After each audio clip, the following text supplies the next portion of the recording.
আসসালামু আলাইকুম রহমতুল্লাহি বারাকাতু হামিদা ওনসলি আলা রসুলিল করিম আম্মা বাদ আউযু বিল্লাহি মিনাশ শাইতানির রাজিম বিসমিল্লাহির রহমানির রহিম। সম্মানিত সুধী, অনেকদিন পর লাইভে আসলাম, কারণ আমার কাছে কিছু ইসলামিক প্রশ্ন এসেছে, সেগুলোর উত্তর দেব ইনশাআল্লাহ। তার আগে একটা কথা বলি, যাদের ইসলামিক কোনো প্রশ্ন থেকে থাকে তাহলে ইনশাআল্লাহ কমেন্ট বক্সে এসে জানাবেন, তার উত্তর দিয়ে দেওয়া হবে। তো সর্বপ্রথম যে প্রশ্নটা এসেছে, এক ভাই প্রশ্ন করছে যে স্ত্রী কি তার স্বামীকে তালাক দিতে পারবে, বা তালাক দিলে তালাক কি হবে? মাশাআল্লাহ, ভাই সুন্দর একটা প্রশ্ন করেছেন। যে আমাদের সমাজে দেখা যায় অনেক সময় সংসারে একটু ঝামেলা হলে স্ত্রী তার স্বামীকে তালাক দেয়, বলে এক তালাক দিলাম, দুই তালাক দিলাম, তিন তালাক দিলাম। অথবা স্ত্রী স্বামীকে ছেড়ে চলে গিয়ে অন্যত্র বিবাহ বন্ধন আবদ্ধ হয়। তো এক্ষেত্রে ইসলাম কি বলে? প্রথমত কথা হলো যে তালাকের একচ্ছত্র অধিকার আল্লাহ তাআলা পুরুষকে দিয়েছেন। এক্ষেত্রে নারীকে তালাকের কোনো অধিকার দেওয়া হয় নাই। তো স্ত্রী যদি তার স্বামীকে তালাক বলে ফেলে তাহলে তালাক হবে না, এবং এই স্ত্রী স্বামীকে ছেড়ে যদি অন্য কোথাও গিয়ে বিবাহ বসে, এই প্রথম স্বামী যদি তাকে ছেড়ে না দেয় তবে সেখানে তার বিয়া ইসলামী শরীয়ত অনুযায়ী হবে না, যতক্ষণ পর্যন্ত তাকে পূর্বের স্বামী তাকে ছেড়ে না দেবে।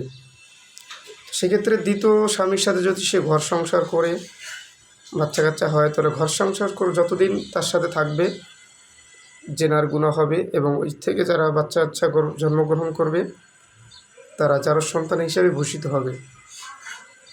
কারণ প্রথম স্বামী তাকে এখনও ছাড়েনি, সে প্রথম স্বামীর স্ত্রী হিসেবে রয়ে গেছে। সেক্ষেত্রে যদি রাগের মাথায় স্ত্রী তার স্বামীকে ছেড়ে চলে যায় বা তাকে তালাকের কথা বলে ফেলে তাহলে তালাক হবে না। 2 নম্বর প্রশ্ন, এক ভাই বলেছেন পিতামাতার দিকে তাকালে কবুল হজের সওয়াব পাওয়া যায়, কিন্তু আমাদের মসজিদের ইমাম সাহেব জুমার খুতবায় বলেছে যে হাদিসটা নাকি জাল। সম্মানিত ভাই, যে পিতামাতার দিকে তাকালে কবুল হজের সওয়াব পাওয়া যায় এমন হাদিস সহিহ মিশকাতুল মাসাবি, যেটা মতন মেন খণ্ডের 2 নম্বর খণ্ড, হাদিস নাম্বার 4944 নম্বর হাদিস রয়েছেন, যেখানে আল্লাহর হাবিব সাল্লাল্লাহু আলাইহি সাল্লাম বলেছেন, যদি কোনো সন্তান তার পিতা এবং মাতার দিকে নেক নজরে তাকায় তাহলে আল্লাহ তাআলা তার আমলনামায় একটা কবুল হজের সওয়াব দান করে দেন। এই হাদিসটা মিশকাতে রয়েছেন।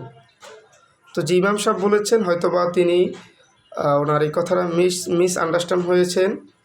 অনেক সময় এমন হয় যে কথা বলতে বলতে, বা আমরাও এরকম হয় যে বয়ান করি বিভিন্ন জায়গায়, তো এরকম কথা বলতে বলতে স্লিপ অফ টার্ন হয়ে যায়, মিসআন্ডারস্ট্যান্ড হয়ে যায়। তো পরবর্তীতে আমরা দেখতে পাই যে হ্যাঁ, আমাদের বয়ানে যখন দেখি যে আমাদের বয়ানগুলি নেক্সট টাইমে ফেসবুকে ছাড়া হয়, ইউটিউবে ছাড়া হয়, তখন ওখান থেকে দেখে যে না, আমার এই কথাটা এখানে একটু মিসআন্ডারস্ট্যান্ড হয়েছে, পরবর্তীতে সংশোধন করে নিই, হতেই পারে। তো যে ইমাম সাহেব বয়ান করছেন, হয়তো বা উনি বয়ান করতে করতে এমন হতে পারে যে ওনার এটা যেখান থেকে ছুটে গেছেন, বা হুজুরের ধারণার বাহির এটা, বাকি হচ্ছে হুজুর হয়তো বা বুঝতে ভুল করছেন বা বলতে হয়তো বা মিসআন্ডারস্ট্যান্ড হয়েছেন, বাকি এরকম হাদিস রয়েছে। 3 নম্বর প্রশ্ন এক ভাই প্রশ্ন করছেন যে নামাজের সামনে কোনো কিছু লেখা দেখলে কি নামাজ নষ্ট হয়ে যাবে, বা আমাদের মসজিদের দেয়ালে সামনে লেখা দেখি নামাজের সময় সূচি, তা আমি পড়ে ফেলি, তাহলে আমার নামাজের অবস্থা কী হবে? সুন্দর একটা মাসালা। এখানে অনেক সময় দেখা যায় যে মসজিদে গিয়ে মসজিদের সামনে দেয়ালে লেখা আছে নামাজের সময়সূচি, অথবা লেখা থাকে অমুক মসজিদের নামাজের সময়সূচি, অথবা অনেক সময় লেখা থাকে যে নামাজ আদায় করলাম, তার সামনে দেয়ালে লেখা পিতামাতার দোয়া, অথবা জায়নামাজ অনেক সময় আরবি লেখা থাকে। তো এটার দ্বারা নামাজের কি ক্ষতি হবে কিনা, সুন্দর একটা প্রশ্ন। তার উত্তর হচ্ছে, যদি নামাজের সামনে এমন অবস্থা যে লেখা আছে সেটা ব্যক্তি বুঝে ফেলে যে পিতামাতার দোয়া, এটা সে বুঝে ফেলছে, কিন্তু সে মুখ থেকে উচ্চারণ করে নাই অথবা জিহ্বা সে নাড়াই পড়েনি, তাহলে তার নামাজ নষ্ট হবে না। যেমন লেখা আছে অমুক মসজিদের সময়সূচি, বা ফজরের নামাজ এতটায়, মাগরিবের নামাজ এতটায়, বাকি সে বুঝতে পারছে কিন্তু সে মুখ থেকে উচ্চারণ করে নাই, ঠোঁট দ্বারাও সে নাড়াচাড়া করে নাই, বাকি সে এক পর্যায়ে সে পড়ে নাই।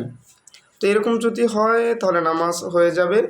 আর যদি সে পড়ে ফেলে, এরকম যে পড়ে ফেলছে যে অমুক মসজিদের নামাজের সময়সূচি, এরকম কিছু জিবরা থেকে পড়ে ফেলছে অথবা মুখ থেকে ঠোঁট নাড়িয়ে পড়ে ফেলছে, তাহলে এই ক্ষেত্রে তার নামাজ নষ্ট হয়ে যাবে।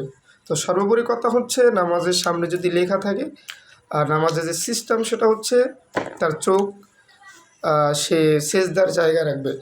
সে যা জায়গা রাখে একদম খুশু আল খুজু, যে বিষয়টা নামাজে একাগ্রতার জন্য একদম সে যে এমনভাবে দাঁড়াবে যেমন গোলাম তার মুনিবের সামনে দাঁড়িয়েছে, এদিক সেদিক তাকানোর তো কোনো সুযোগই নেই। এরপরে যদি নিচে লেখা থাকে যায় নামাজে আরবি, যেমন অ্যারাবিয়ান আরবি, সৌদি আরবের যায় নামাজগুলিতে অনেক সময় লেখা থাকে আরবি, তো এক্ষেত্রে সে ওভাবে যদি নিচে তাকাইয়া যেরকম যদি জিহ্বা থেকে মুখ থেকে পড়ে ফেলে তাহলে নামাজ নষ্ট হয়ে যাবে। আর যদি সে না পড়ে বুঝে ফেলে তাহলে নামাজ নষ্ট হবে না। 4 নম্বর, আর এক ভাই প্রশ্ন করছে যে বেতের নামাজের দোয়াই কুনুত পড়তে ভুলে যায় কিন্তু রুকুতে গিয়ে আমার মনে হয়। সুন্দর একটা প্রশ্ন। তো সর্বপ্রথম বুঝতে হবে যে এভাবে প্রশ্ন করছে যে বেতের নামাজে আমি দোয়াই কুনুত পড়তে ভুলে যাই কিন্তু রুকুতে গিয়ে মনে হয়, আবার অনেকে দ্বিতীয় সেজদায় মানে লাস্ট সেজদায় গিয়ে মনে হয় অথবা বৈঠক গিয়ে মনে হয় যে আরে আমি তো দোয়াই কুনুত ছেড়ে আসছি, এখন কি করতে হবে? দোয়াই কুনুতটা হচ্ছে নামাজের ভিতরে, দোয়াই কুনুত হচ্ছে ওয়াজিব।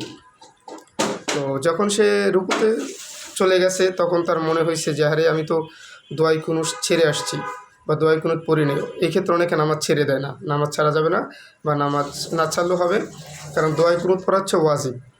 তো শেষ সময় আপনি একদিকে সালাম ফিরিয়া, যেটাকে আমরা সাহু সেজদা বলি, তো সাহু সেজদা যদি করে তার ইনশাল্লাহ তার নামাজ হয়ে যাবে। এক্ষেত্রে তাকে আবার নতুন করে নামাজ পড়তে হবে না।